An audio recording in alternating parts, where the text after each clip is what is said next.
Bish? Okay. All right, I skip my audience. Okay. I think it's safe to say that we all try to be as healthy as possible. But what if I told you you had a disease that could potentially be cancer causing and you might not even know it? It's scary to hear, but after today, I hope that you'll learn how to protect yourself from this usually silent disease. Human papillomavirus, or HPV, is something that most people have never even heard of, even though they will probably be infected by it at some point in their lives if they're sexually active. With 40 different types of the virus that are spread sexually and a multitude of health problems they can cause, one may be confused about what exactly HPV is or how it can affect them. Many people believe in the phrase, ignorance is bliss, but in this case, ignorance can possibly lead to cancer and other reproductive issues. Human papillomavirus is a common, usually asymptomatic, and preventable disease that both men and women need to be educated about for their health. Let me begin by sharing some statistics related to HPV. HPV is the most common sexually transmitted infection in the United States.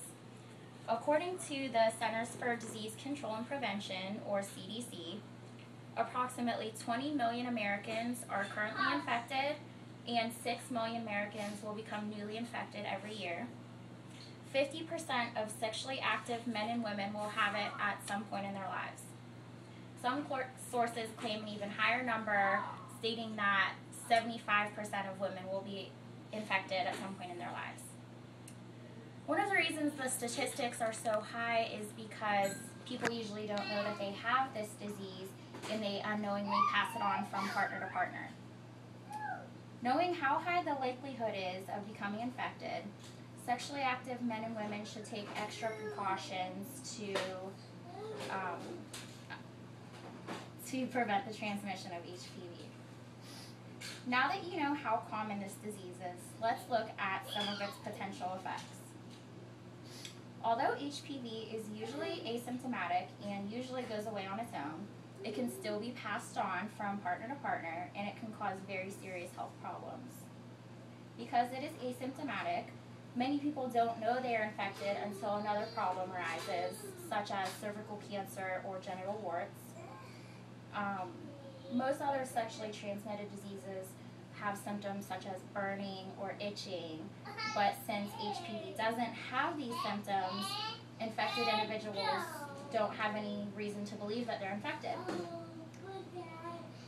In most cases, affected individuals don't really have a cause for concern because in 90% of people, the body's immune system clears the disease on its own within 2 years, according to the American Cancer Society. One of the trickiest things about HPV is the diagnosing process. The CDC reports that there is no test to detect HPV. One of the 2 ways that women normally find out that they have it is when they get their annual Pap test. HPV causes abnormal changes to the cells of the cervix, and that makes those cells more prone to become cancerous, so the Pap smear picks up on those abnormalities. The other way that men and women usually find out they're infected is by the presence of genital warts. The CDC states that genital warts usually appear as a bump or group of bumps in the genital area. Genital warts and cervical cancer are the 2 most common effects of HPV. Some less common side effects are vulvar, vaginal, penile, anal, head, and neck cancers. This is what I have on this poster board is the occurrence of HPV-related cancers in men and women. And you can see that they're not huge numbers, but they are still significant. Although these are much less common than cervical cancer, one in particular seems to be on the rise, and that is anal cancer. According to an article in Formulary magazine, 90% of anal cancer cases are related to HPV, showing that cervical cancer is not the only threat. These types of cancers are similar to cervical cancer in that it changes the cells, makes them abnormal, and then they're more prone to become cancerous. Although the thought of cancer and genital warts may be terrifying, HPV and its effects are easily preventable, which is why education about this disease is so important. To understand how to prevent transmission of the virus, one must first understand how the virus is spread. Like most STDs, HPV is spread through any sexual contact and surprisingly can even be transmitted by open-mouth kissing, as stated in the Journal of the American Academy of Physician Assistants. It is passed on through mucous membranes, which are found in the mouth, throat, vagina, penis, and anus. The CDC states that although abstinence is the only sure way to prevent oneself from HPV and its side effects, being in a faithful, monogamous relationship and using condoms during every sex act can help prevent the spread of infection. The importance of these prevention methods should be stressed to any sexually active person by educators, parents, and healthcare workers.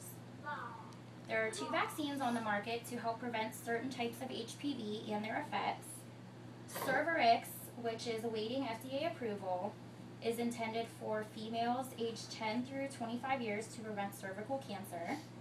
And Gardasil is intended to prevent cervical cancer in females and genital warts in both males and females.